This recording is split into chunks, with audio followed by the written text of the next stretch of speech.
गाथा जो है अपनी 9 नंबर और 10 नंबर की गाथा साधे में चल रही है अपनी ना। एक मिनट खोल देता हूँ। गाथा नंबर 9 और गाथा नंबर 10, जिसमें बता रहे थे कि शुद्ध केवली कैसे होते हैं, कौन शुद्ध केवली है। तो ये गाथा है, इस आत्म को शुद्ध से नियत जो शुद्ध केवल जानते,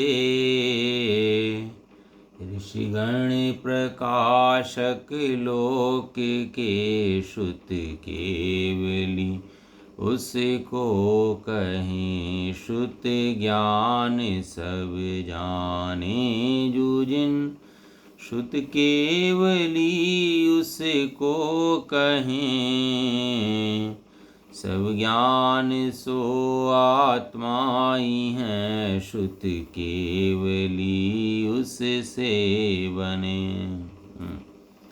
इसके अंदर जो था हमारा सारी बातें पूरी हो गई थी, है ना, जो हम पढ़ रहे थे। इसके अंदर गाथा पूरी हो गई थी, गाथा का अर्थ हो गया था, हमारी टीका हो गई थी, और जयचंद जी छाबड़े जी का भावार्थी पूरा हो गया था कि निश्चय ने क्या है, व्यवहार ने क्या है, व्यवहार ने क्या है आत्मा को बताता है, और आत्मा के अनुभव के लिए आत्मा के बारे में बता करके मौन हो जाता है। अब इसके बारे में श्री जयसेन आचार्य की जो टीकाएँ हैं, 2 गाथाएँ हैं। तो जयसेन आचार्य की टीका है, आचार्य कुनकुनदेव, आचार्य अमृतचंद्र और आचार्य जयसेन आचार्य, ये 3 जो हमारे मुनिराज हैं, इनकी इस ग्रंथों के ऊपर गाथाएँ और टीकाएँ हैं। ये एक ग्रंथ नहीं चल रहा हमारा जो हम पढ़ रहे हैं ना, एक ग्रंथ नहीं है। कुंद आचार्य देव की गाथाएँ पढ़ रहे हैं, आचार्य अमृतचंद देव की टीकाएँ पढ़ रहे हैं, आचार्य अमृतचंद देव कलश पढ़ रहे हैं, जयसेन आचार्य की टीका पढ़ रहे हैं, और जयचंद छाबड़े का भावार्थ पढ़ रहे हैं। इकट्ठा कई कई शास्त्रों का स्वाध्याय चल रहा है। ये देखने के लिए एक शास्त्र है, लेकिन जो टीकाएँ ना, वो टीकाएँ अपने आप में एक शास्त्र है। जो कलश है ना, जो टीकाएँ ना, टीकाओं के ऊपर अलग शास्त्र है, कलश के ऊपर अलग शास्त्र है। जयसेन आचार्य की गाथाएँ हैं, उनका अलग शास्त्र है। जयसेन आचार्य ने जो गाथाएँ लिखी है ना, वो भली उन्होंने इससे एग्जाम्पल लिए हों, उनकी गाथाएँ उठाई हों, बीच बीच में एक्स्ट्रा गाथाएँ अपनी तरफ से भी घेरी हैं। इसका मतलब कहने का है जयसेन आचार्य ने स्वतंत्र रचना करी है समय सार जी की अपने आप से। जो जयसेन आचार्य ने रचना करी है ना, जो ग्रंथ रचा है, जो समय सार जी लिखा है, ये गाथाएँ तो उसके अंदर हैं, कुछ गाथाएँ कम हैं, कुछ गाथाएँ उन्होंने एक्स्ट्रा घेरी इसके अंदर अपनी तरफ से। लगा हुआ कुछ जरूरी काम, तो जरूरी इसके अंदर एक्स्ट्रा गाथाएँ घेरनी है। इस गाथा के ऊपर भी एक्स्ट्रा गाथाएँ हैं, है ना। जो आप देखते हैं ना बाद में रंग लाल रंग से जो नंबर पड़े हुए हैं इसके अंदर, कहीं के 2 नंबर पड़े हुए हैं। ऊपर गाथा का जो टीका का नंबर है वो आत्मख्याति टीका का नंबर है। आत्मख्याति माने जो जो जो नंबर आचार्य अमरचंद देव ने दिया वो, और नीचे का नंबर वो है जो जैसे आचार्य ने दिया वो। 2 नंबर पड़े हुए हैं टीका के अंदर लाल रंग के अंदर, ऊपर नीचे दिखाएंगे आपको। तो अभी जो अपनी बात चल रही है, अभी चल रही है अपनी जयसेन आचार्य की गाथा के ऊपर, कि जयसेन आचार्य ने इस गाथा के बारे में क्या कहा है। ठीक है ना, उसको पढ़ लेते हैं एक बार।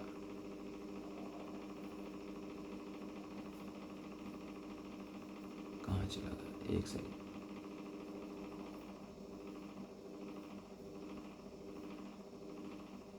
आगे सामने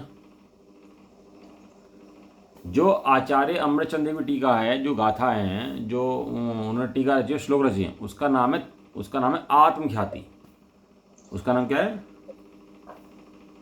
आत्मख्याति। और जो आचार्य जयसेन ने टीका रची है उसका नाम है तात्पर्यवृत्ति। उसका नाम क्या है? तात्पर्यवृत्ति। इसके अंदर पेज नंबर 34 पर खोलकर पढ़ो, उत्थानिका और गाथा। इसको पूरा करेंगे आज, बस ये गाथा बहुत दिन से हो चलते हुए, आज गाथा पूरी करनी है मेरे को। पढ़ो। अब पूर्व गाथाओं में कथित व्यवहार से परमार्थ जाना जाता है। हाँ, अतः उसी अर्थ को कहते हैं। हाँ। उत्थानिका क्या है? उत्थानिका किसे कहते हैं? उत्थानिका माने रेफरेंस।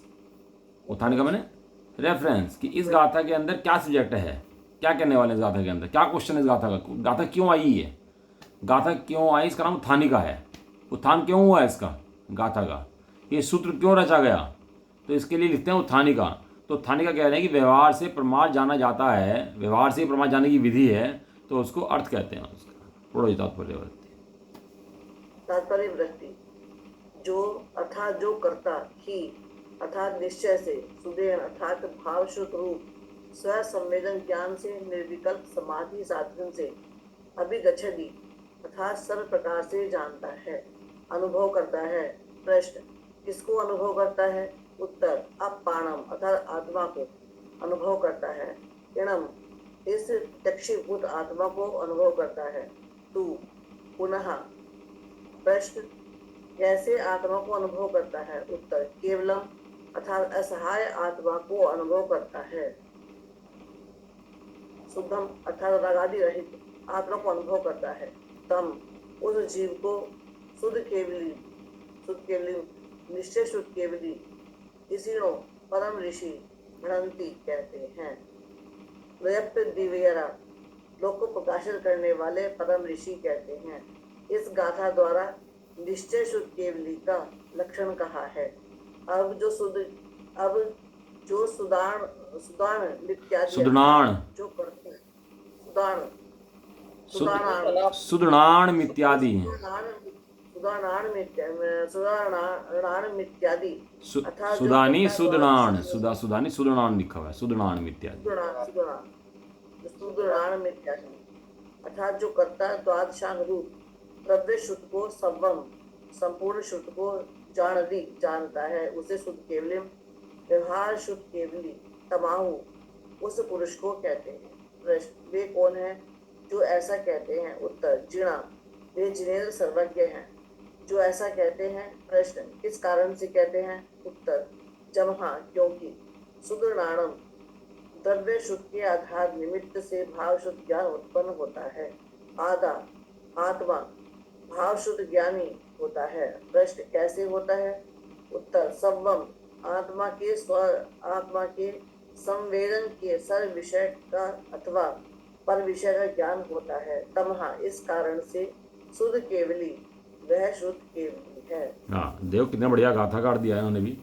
आचार्य जैसे ने जो अर्थ करे हैं ना बिल्कुल एकदम अलग से अर्थ कर दिता है इनका। जो इन्होंने जो टीकाएँ रची जो अर्थ करे हैं जो टीकाएँ रची हैं वो बिल्कुल एकदम से दिखता है कि हाँ बिल्कुल स्पष्ट हो जाता है उससे थोड़ा बहुत जो भी रह जाता है ना वो स्पष्ट हो जाता है। कह रहे करता है कौन करता है? जो भाव श्रुत रूप स्व संवेदन ज्ञान से।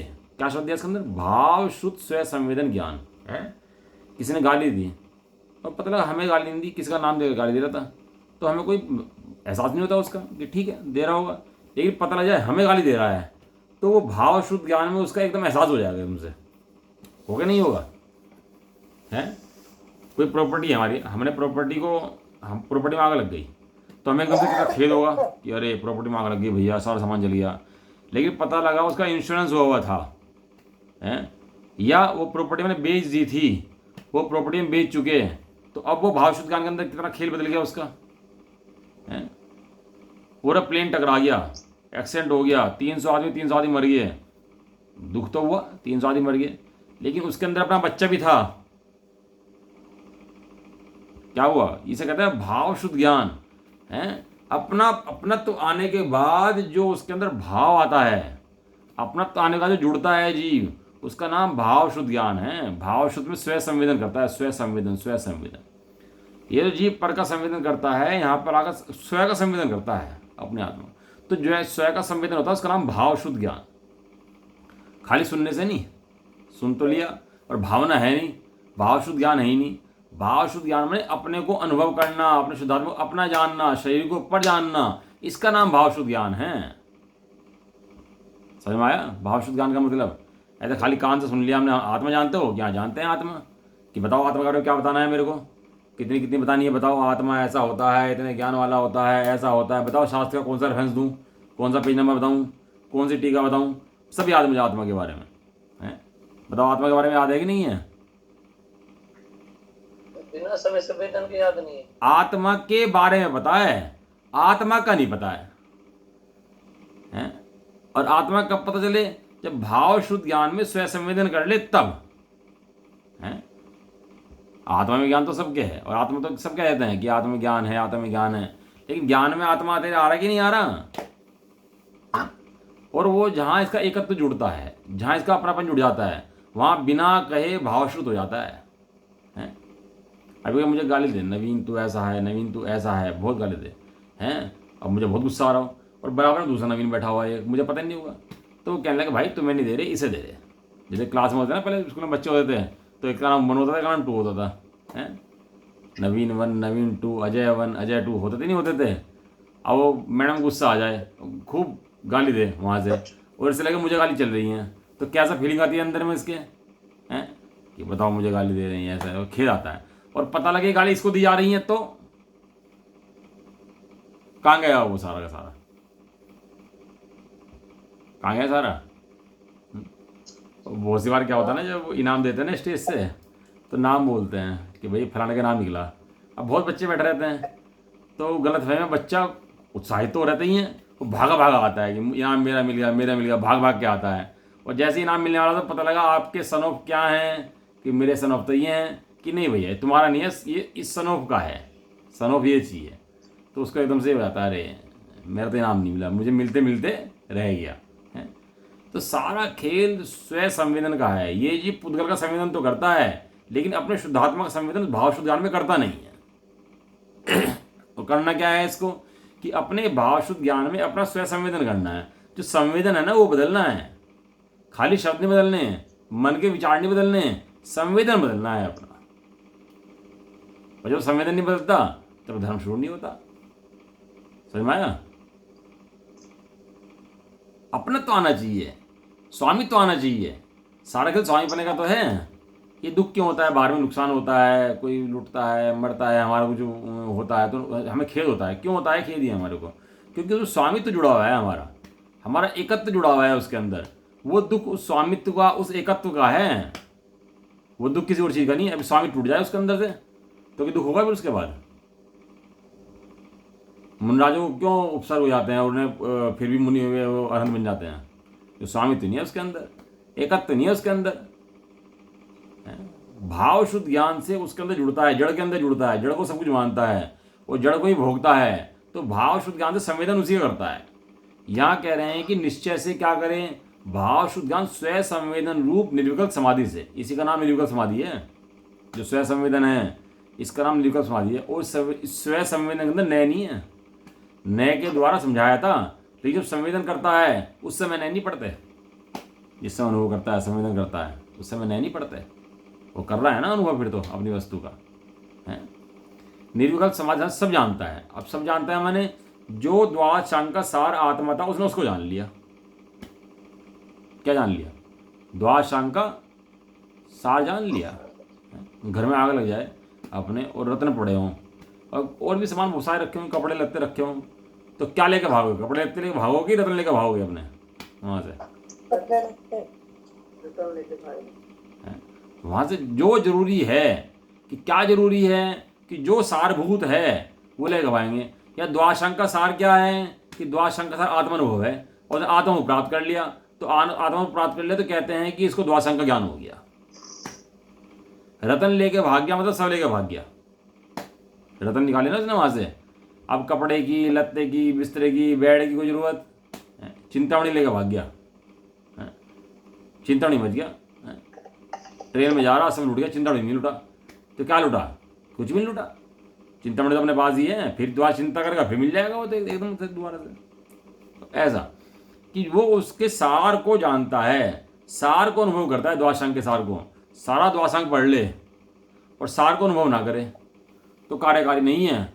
और सब कुछ तो ना पढ़े लेकिन मात्र आत्मा को जान ले तो कहते हैं सार का अनुभव कर लिया इसने। अब तुष्मास भिन्नम, क्योंकि मंत्र थोड़ना है जिनवाणी का। तुष्मास भिन्नम, दाल अलग छिलका लगे, कोई शास्त्र थोड़ा लिखा हुआ है। दाल अलग छिलका लगे तो कोई शास्त्र का वचन थोड़ा ना था।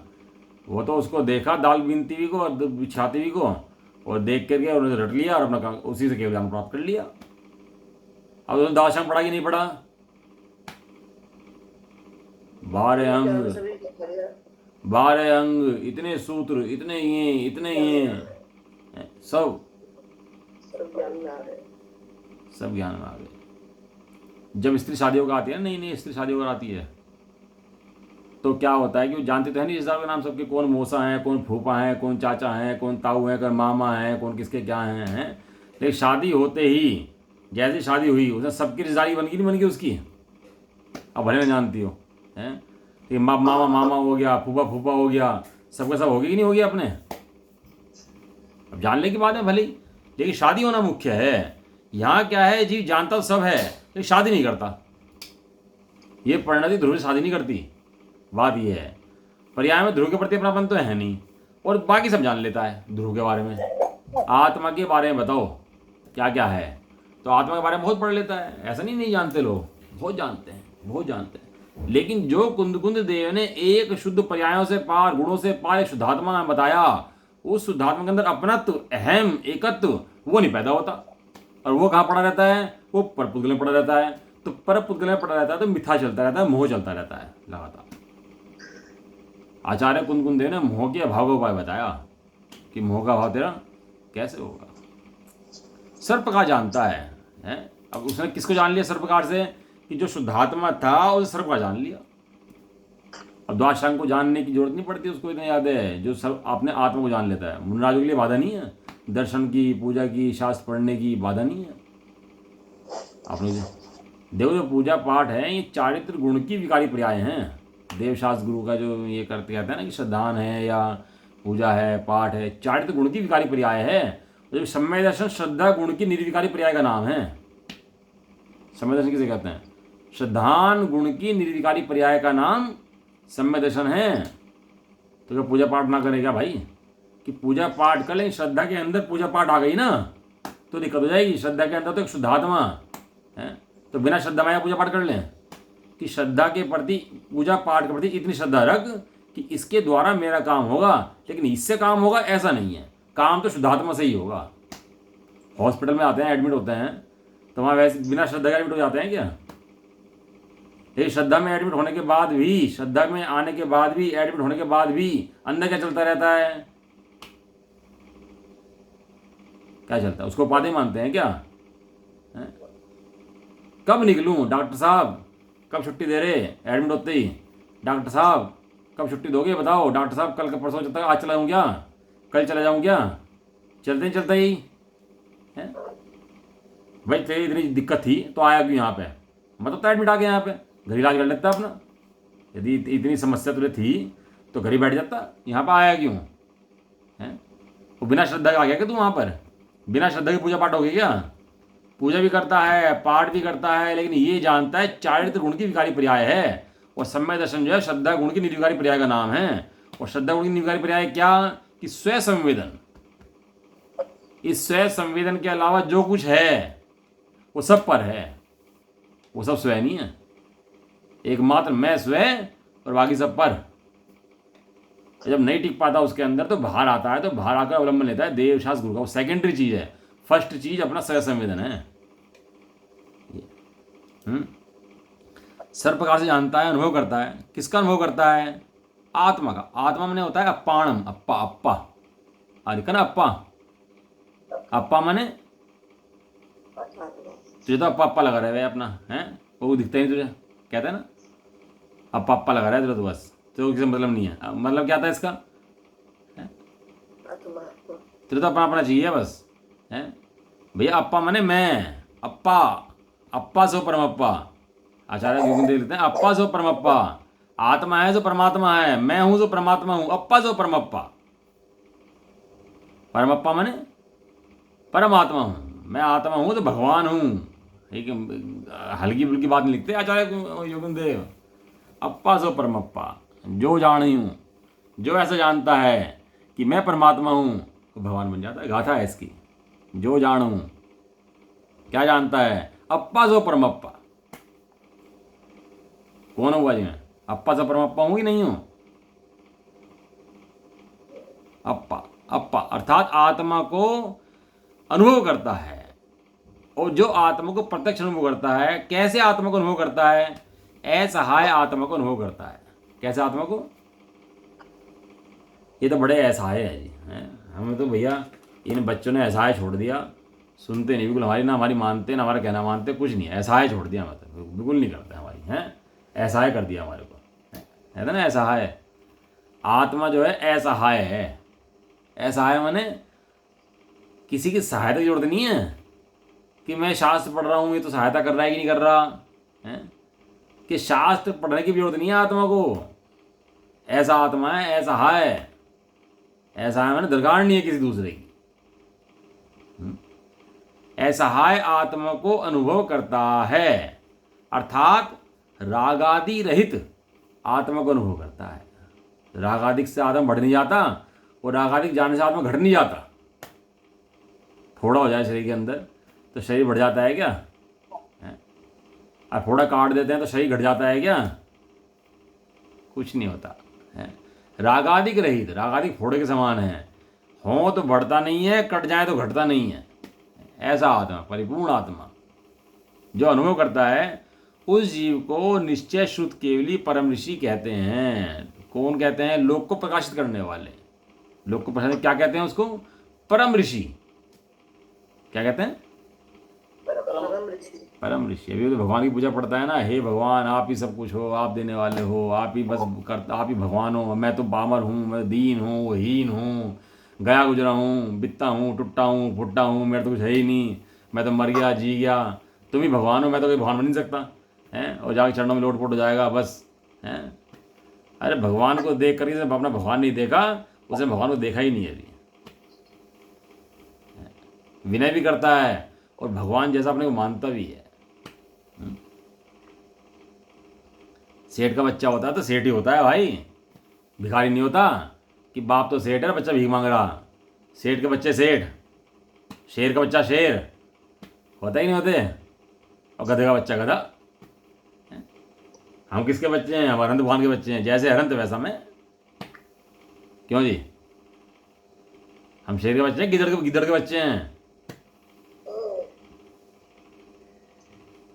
हम अरहंत देव के बच्चे हैं, हम उनके बच्चे हैं, वीतरागी के बच्चे हैं। हम भगवान के बच्चे हैं।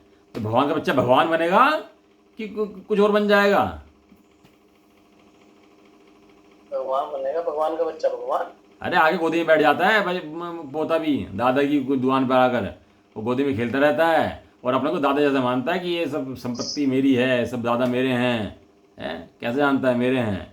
जाके पैर में लिपटा रहता कि तुम ही देने वाले, तुम ही करने वाले। ये नहीं अपना मैं मानता है कि मेरे हैं, सब मेरे हैं। दीनहीन गरीबों के मंदिर चला गया और रोता हुआ मंदिर से आ गया दीनहीन गरीब होकर के, तो दर्शन करे नहीं आई भैया। परम ऋषि तो जो अपने को ऐसा दिखता है परम ऋषि है। भाई देखो कितनी स्पष्ट बात है। चौथे गुण स्थान वाले को परम ऋषि कह रहे हैं। जिसने जो, ये नहीं कह रहे मुनि, कहते हैं जो अनुभव कर ले, जो अपने शुद्धात्मा अनुभव कर ले, वो परम ऋषि है। अब ये कपड़ों में घूमता होगा एक परम ऋषि है, कि परिग्रह में दिखता होगा परम ऋषि है, इसके बाहर में पत्नी बच्चे घर गृहस्थी व्यापार दिखता होगा परम ऋषि है। क्यों? क्योंकि शुद्ध ज्ञान के द्वारा इसने उस आत्मा का अनुभव कर लिया जो द्वादशांग का सार है, समस्त जिनागमों का सार है। और समस्त जिनागमों को पढ़ के शुद्धात्मा का अनुभव अगर नहीं करा तो परम ऋषि नहीं है, वो निगोद का बीज लेके बैठा हुआ है। कि हम भी कर सकते हैं इस काम को कि भैया देख लो कुंदन देव कह रहे, जैसे नचारे कह रहे, पढ़ ले, समझ ले, दिमाग लगा, पढ़ ले, बता दे कह सकते हैं ऐसा।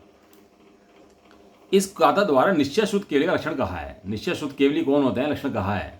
केवली कहते हैं भगवान हमारे को, हमारे भगवान हमें केवली कह रहे हैं। देखो अपने आप केवली नहीं कह रहे, हमें केवली कह रहे हैं। राजा का बेटा हो तो सभी राजा कहें।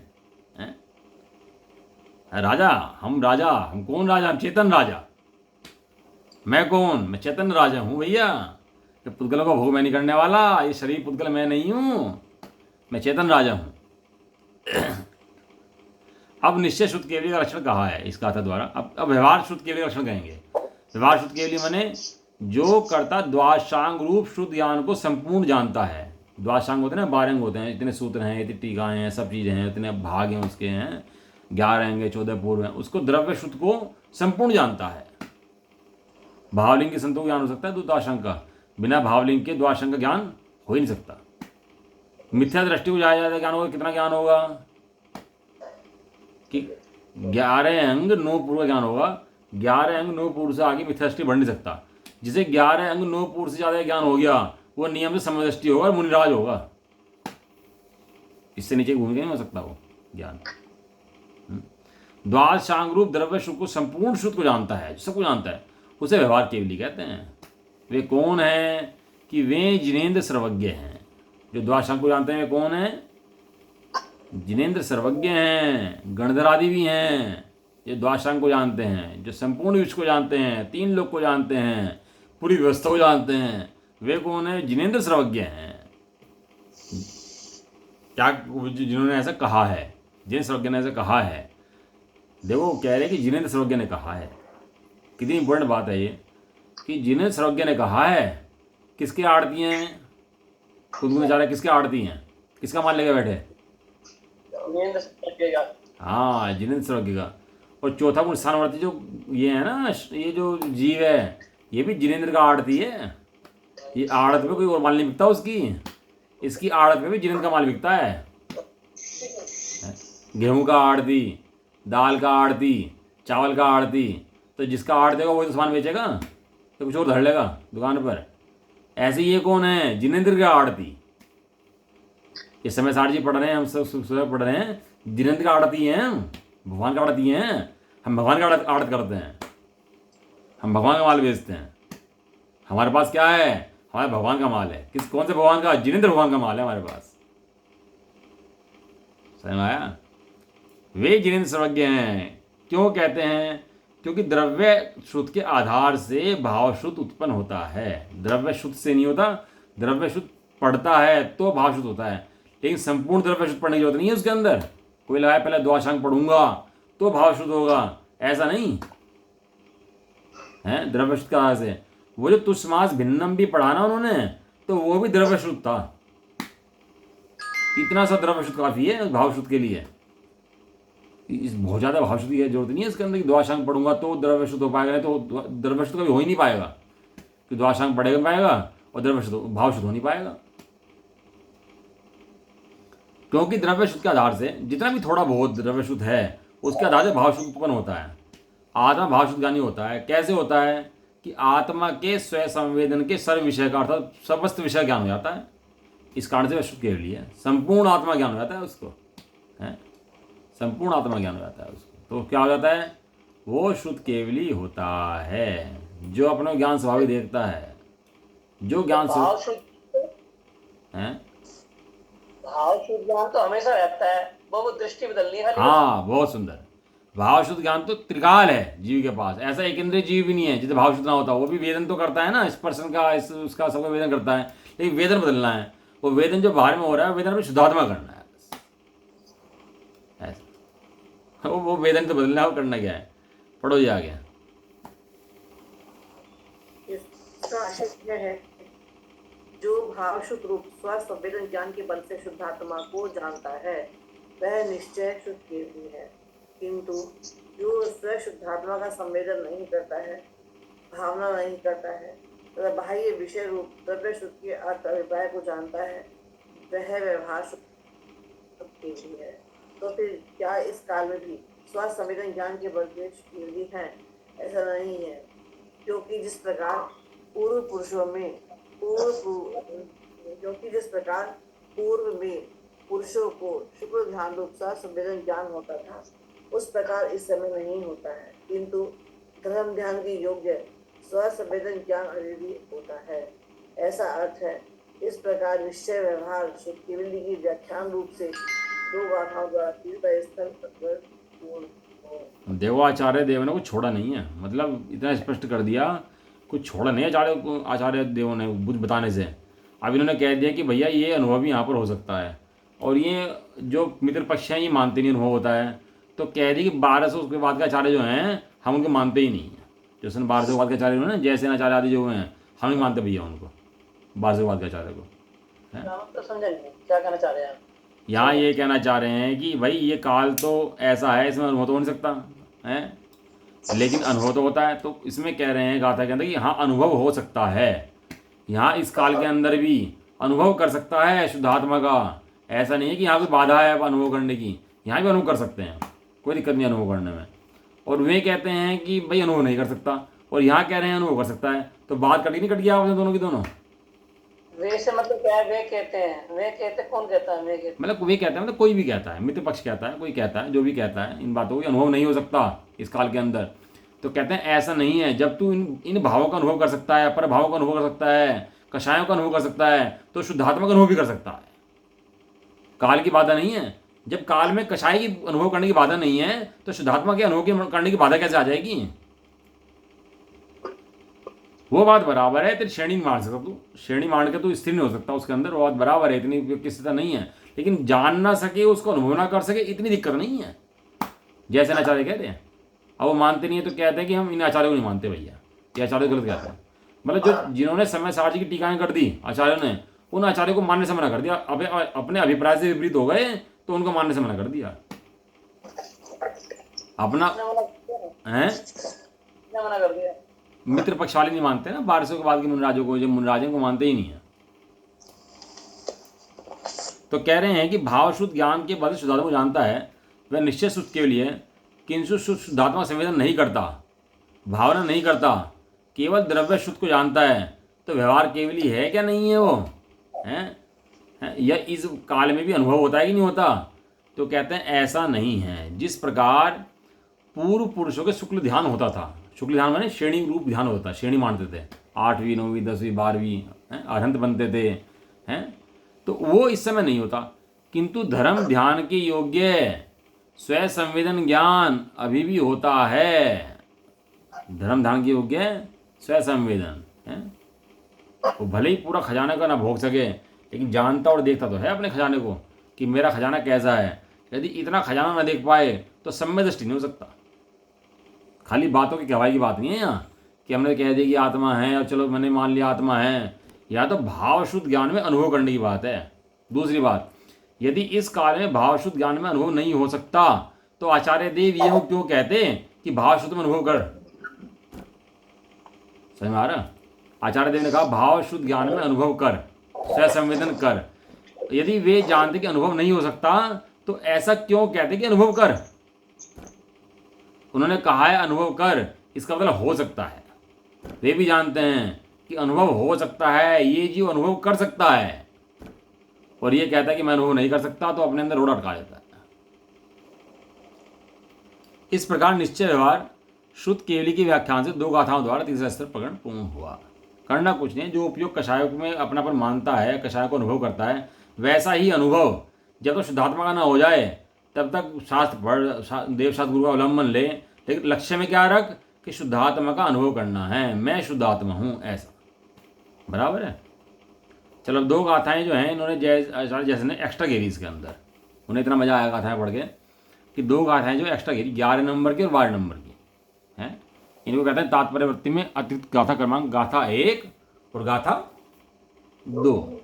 तो अब जो हमने हैं हाँ जैसे आचार्य ने, तो उसके अंदर क्या है, जो गाथाएं पढ़ी थी हमने 9 और 10 नंबर की, उसके अंदर एक्स्ट्रा गाथाएं आ गई 2, तो इनकी गाथाएं आएगी 11 और 12 नंबर हैं। तो जो गाथा नंबर अगली 11 चलेगी तो इनकी 13 चलेगी वो। क्यों? क्योंकि यहाँ पर 2 गाथाएं एक्स्ट्रा आ गई हैं, इसलिए। पढ़ दो, समय तो फटाफट तो जा रहा है, पढ़ दो गाथाएं। अब गाथाया पूर्वार्धेन भेद रत्नत्रय भावना, उत्तरार्धेन भेद रत्नत्रय भावना प्रतिपाद्यते। नारणं ही भावना खलु का दब्बा दंसले चरित्रे ते पुण तीर्णिवि आदा संहा पुण भावनम आदे।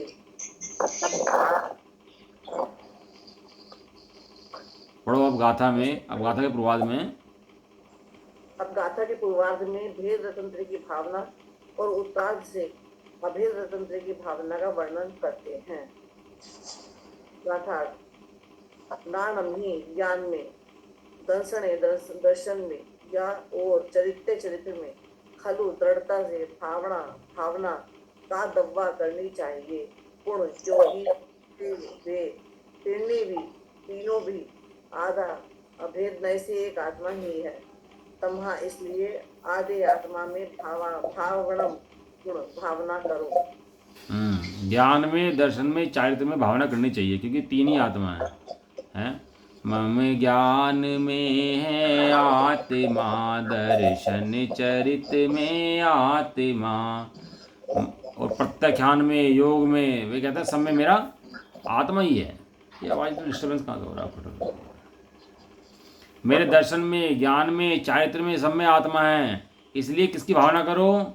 आत्मा की ही भावना करनी चाहिए। पढ़ो जी तात्पर्य का अनुवाद पढ़ो इसका नीचे। सम्यक दर्शन, समय दर्शन, ज्ञान, चरित्र त्रय भावना। अच्छा, ये तात्पर्य अनुवाद। समय दर्शन, समय ज्ञान, समय चारित्र, इन तीनों की निश्चय से स्पष्टतः भावना करना चाहिए। और वे तीनों भी निश्चय से आत्मा ही है। इसलिए अपने शुद्धात्मा की भावना करो। हाँ विशेष। यह अतिरिक्त गाथा क्रम नंबर 1 आत्मख्याति टीका गाथा क्रम 16 अथवा तात्पर्य व्यक्ति टीका गाथा क्रम 11 से मिलती जुलती है। हाँ, जो गाथा नंबर 16 आएगी तो कहते हैं कि ये लगभग सेम गाथाएं हैं जो अगली, लेकिन फिर भी इन्होंने एक्स्ट्रा गाथा घेरी उसके अंदर कि दर्शन है, ज्ञान है, चारित्र में है, ये भेद है और आत्मा जो है वो अभेद है। तो इसलिए दर्शन, ज्ञान, चारित्र की भावना करनी चाहिए और उसका आधार जो अभेद आत्मा है उसकी भावना करनी चाहिए। पढ़ दो अगली गाथा, दूसरी नंबर गाथा पढ़ दो। अथ भेदा भेद रतन प्रिया भावना फलम दर्शिति। जो आद भावण मिडम ऋचु जुट्टो गुणी समाचरदी सो सभ्य दुख मोखम पावदी अचिरेण कालेण। अब भेद अभेद रतन त्रय की भावना का फल बताते हैं। गाथा। जो आद भावण मिडम, इस आत्म भावना में ऋचु जुट्टो निरंतर शुद्ध योग युक्त होता हुआ समाचरदी सम्यक आचरण करता है, अर्थात आत्म भावना में लीन होता है। सो वह मुनि अचिरेण काले, थोड़े ही काल में सव्य दुख मोक्षम, सर्व दुखों से मुक्ति को पावती प्राप्त करता है। ये क्या कहना चाह रहे हैं इसके अंदर कि इस आत्म भावना में निरंतर तो मुनि ही इसमें लीन रह सकते हैं सम्यक आचरण रूप। तो जो मुनि करते हैं वे थोड़े काल में दुखों से मुक्त हो जाते हैं, मतलब मोक्ष को प्राप्त कर लेते हैं, श्रेणी मान देते हैं। लेकिन आधार क्या होता है उसका? आधार शुद्धात्मा का अनुभव होता है, स्वयं संवेदन होता है, वो बढ़ता रहता है और शुद्धोपयोग बढ़ता चला जाता है। ठीक है। जो करता मुनि तपोधन हमेशा इस आत्म भावना में प्रयासरत होता हुआ सम्यक आचरण करता है, भावना करता है, वह मुनि थोड़े ही काल में सर्व दुखों से मुक्ति को प्राप्त करता है। इस प्रकार निश्चय व्यवहार रतन त्रय की भावना तथा भावना का फल कथन इस गाथाओं द्वारा चौथा स्थल पूर्ण हुआ। हाँ, इस प्रकार जो उसका चौथा स्थल था वो पूर्ण हुआ और इस प्रकार गाथा भी आज पूर्ण हुई है ना। गाथा नंबर 9 और 10 की पूर्ण होगी, 9, 10 और जैसे ना चाह रही 11 और 12, 4 गाथाएं पूर्ण हुई। व्यवहार निश्चय का प्रतिपादक कैसे है, व्यवहार से निश्चय कैसे साधते हैं, वो सब गाथाएं हमारी इस संबंध में पूर्ण हुई है। 3 गाथाएं जो होती हैं हमारी हैं, व्यवहार निश्चय का प्रतिपादक कैसे है, इस संबंध में हमारी गाथाएं पूर्ण हुई। बाकी चर्चा जो है इसके बारे में, जो गाथा नंबर अगली है 11 नंबर की, उस गाथा की चर्चा जो है कल करेंगे। ठीक है। निज निधि